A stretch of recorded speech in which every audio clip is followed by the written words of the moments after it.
여러분도 아시다시피 블랙홀로 들어간 모든 것은 영원히 그 안에 머물게 됩니다. 하물며 빛조차도 빠져나올 수 없습니다. 이는 매우 간단한 이야기로 아주 쉽게 설명이 됩니다. 즉, 어떤 천체든지 물체가 그 중력권에서 이탈하기 위해 필요한 탈출 속도라는 것이 있는데요. 블랙홀의 경우는 그 속도가 광속을 초월한답니다. 여러분 안녕하세요. 다만 상당히 빠른 단계에서 블랙홀이 증발한다는 것, 즉 입자가 블랙홀을 탈출할 수 있다는 것이 밝혀졌습니다. 그런데 이 이론에는 몇 가지 가정에 모순되는 점이 있다고 물리학자들은 경종을 울리기 시작했습니다. 그 가정이란 대체 무엇일까요? 과학자들은 과연 모순을 해결할 수 있을까요? 여러분, 여기는 토픽입니다. 영상을 보시고 나면 이 모든 것을 알게 되실 거예요. 그럼 시작하겠습니다.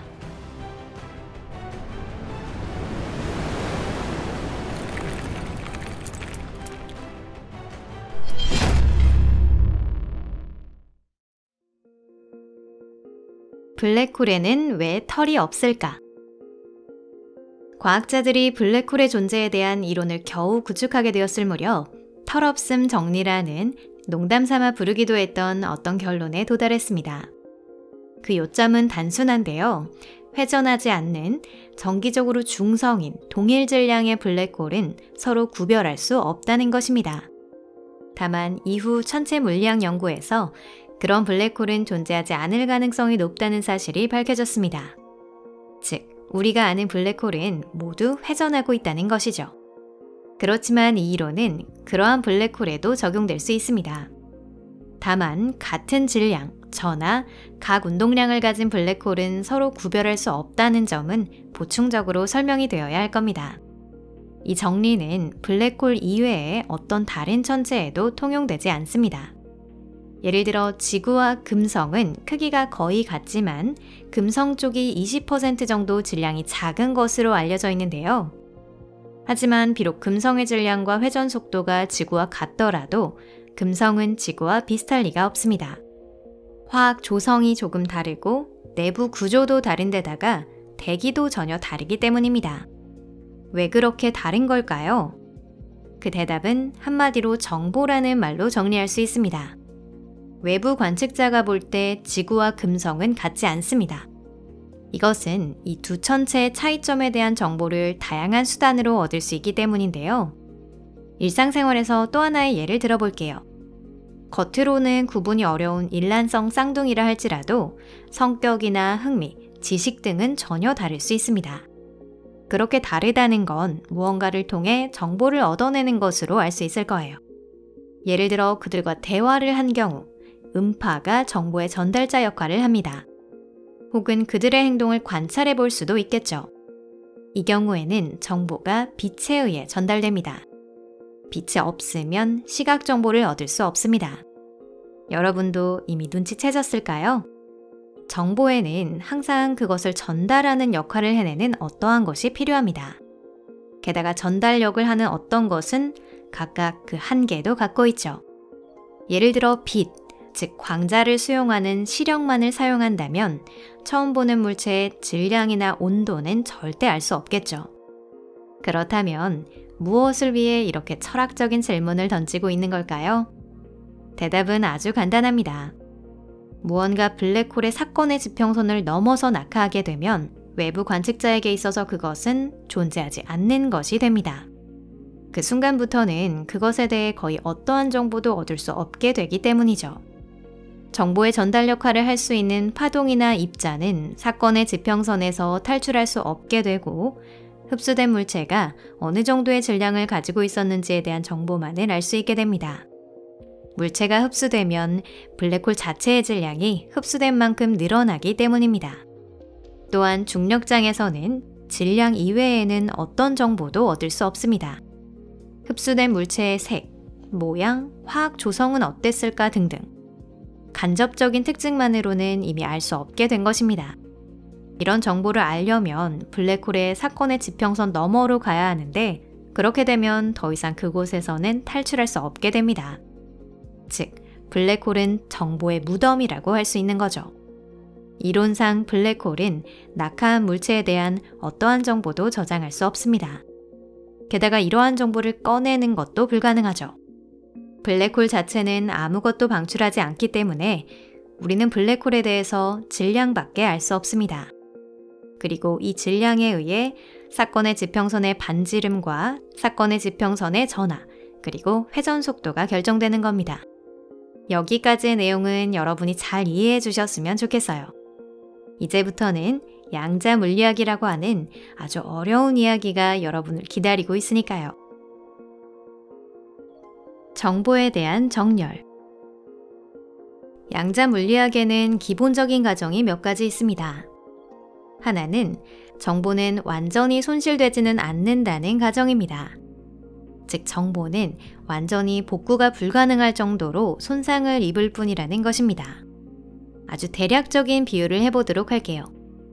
여러분이 편지를 불태웠다고 해볼게요. 그 편지를 더 이상 읽을 수는 없지만 첫째로 여러분은 거기에 무엇이 적혀 있었는지는 기억해낼 수 있을 거예요. 두 번째로 편지를 구성하고 있던 원자가 사라지는 일도 없습니다. 눈에 보이는 것이 아니라 물리학의 관점에서 보면 이미 과거의 상태로 끝나버린 구조, 즉 글자가 적힌 편지가 잿더미라는 새로운 상태로 변했다는 것입니다. 하지만 그것이 이전에는 편지였다는 것, 그리고 물리적 의미에서의 정보는 변하지 않았다는 것을 우리는 알 수 있습니다. 즉, 사라져버린 것은 있지만 그 대신 다른 무언가가 나타났다는 것이죠. 천체가 블랙홀로 낙하하면 사건의 지평선에서 조성력에 의해 파괴됩니다. 하지만 천체를 구성하고 있던 원자나 소립자의 정보는 계속 가지고 있습니다. 앞서 말씀드렸듯이 블랙홀의 고전 모델에서는 정보는 블랙홀 속에 영원히 묻힌 채로 있겠지만 정보 자체가 사라지지는 않는 것입니다. 그냥 접근할 수 없을 뿐인 거죠. 그런데 여기서 문제가 생깁니다. 1970년대에 스티븐 호킹 박사가 증명했듯이 블랙홀은 영원한 존재가 아닙니다. 블랙홀은 호킹의 이름을 딴 방사를 방출함으로써 조금씩 질량을 잃어갑니다. 그 과정을 간략히 설명하면 다음과 같습니다. 물리적인 진공 속에서는 항상 양자장은 흔들림이 생기는데요. 그 힘이 충분히 커지게 되면 입자와 반입자쌍이 생성됩니다. 한쪽은 양의 전하를 가지고 있고 다른 한쪽은 음의 전하를 가지고 있어요.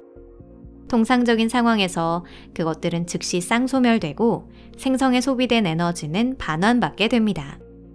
하지만 블랙홀의 사건의 지평선 근처에서 이런 과정이 일어나면 입자의 한쪽이 지평면 안으로 들어가고 다른 한쪽은 날아가 버리는 것이죠. 쌍소멸은 일어나지 않습니다. 그것은 에너지가 줄어든다는 것을 의미하죠. 하지만 진공 자체의 에너지는 변해서는 안 되기 때문에 이 에너지는 다른 어딘가, 즉 다름 아닌 블랙홀에서 가져오게 되는 것입니다. 다시 말해 진공이 블랙홀에게 에너지를 빼앗아 그 에너지로 날아간 입자를 다시 만들어낸다는 것입니다. 에너지의 감소는 질량의 감소를 의미합니다. 이런 과정을 통해서 어떤 블랙홀이든지 점점 녹아 들어가는 것이죠. 단 그 속도는 아주 완만합니다. 여기에서도 모순이 도사리고 있는데요. 호킹 복사는 흡수된 오래된 입자가 아니라 새로운 입자이고 태어나기 전에는 무엇이었는지에 대한 정보를 담고 있지는 않습니다. 오래된 입자는 블랙홀의 질량으로 변환되었지만 이 질량은 감소하고 있습니다. 이론상 정보는 블랙홀에서 탈출할 수 없지만 전달자가 없으면 존재할 수도 없습니다. 이는 즉 정보를 저장하고 있는 것, 즉 정보 자체가 통째로 완전히 사라져버리는 거예요. 다만 이렇게 되면 이는 양자 물리학의 기초에 모순이 되는 것입니다. 과학자들은 이런저런 방법으로 이 문제를 해결하려고 했습니다. 예를 들어 상보성 원리라는 이론이 있는데요. 블랙홀의 바깥쪽에 있는 관측자의 시점에서 보면 정보는 사건의 지평선에 축적되어 호킹 복사라는 형태로 조금씩 나오게 됩니다. 한편 블랙홀의 안쪽에 있는 관측자의 시점에서는 정보는 이미 내부에 있는 것이 되고 잃어버리는 일도 없는 것이 됩니다. 이들 관측자들은 서로 소통할 수 없기에 모순은 일절 생기지 않는다고 이야기합니다. 이는 깔끔하게 정리되는 듯한 가설이지만 문제가 없는 것은 아니에요. 이후의 계산에서는 블랙홀이 절반 정도 증발하면 심각한 불량이 생기기 시작하는 것으로 나타났습니다. 최대한 간단히 설명해 보자면 이 단계의 어딘가쯤에서 블랙홀은 매우 많은 정보를 잃게 됩니다. 그렇게 되면 블랙홀 내부에 있는 관측자들의 눈에 보이는 블랙홀 내부의 홀로그램은 유지할 수 없게 됩니다. 때문에 일종의 방호벽이 생기게 되어 사건의 지평선 너머로 떨어질 수도, 정보가 소멸된 공동을 볼 수도 없게 됩니다. 우주 자체가 자신의 법칙대로 접근을 차단한다는 것이죠. 그런데 이는 이미 상대성 이론의 블랙홀 모델과 모순됩니다. 결국 사건의 지평선이란 한 번 통과하면 블랙홀에서 돌아올 수 없게 되는 불가역의 점일 뿐만 아니라 뭔가 이해할 수 없는 일이 일어나고 있어 앞으로도 나아갈 수 없게 되는 장소라는 것이 되기 때문입니다. 이 개념을 재검토하는 것은 쉬운 일이 아닙니다. 그건 상대성 이론을 완전히 개편할 필요가 있기 때문이죠. 그렇게 되면 현대 물리학의 모든 것은 마치 트럼프 타워처럼 붕괴될 가능성도 있습니다. 또한 중력장을 구성하는 중력자는 블랙홀의 질량이 된 물체의 정보를 양자 수준에서 보유하고 있다는 견해도 있습니다. 이 경우에는 모순이 없습니다. 중력장이 줄어들 경우, 즉 중력자가 날아가 버린 경우 정보가 상실되는 것이 아니라 다른 상태로 이행되는 것입니다. 하지만 중력자의 존재는 아직 증명되지 않았습니다. 엄밀히 말하자면 중력 상호작용을 담당하고 있는 것이 무엇인지조차도 알지 못하죠. 때문에 현대과학으로는 정보의 역설을 해명하는 일이 유감스럽게도 불가능하답니다.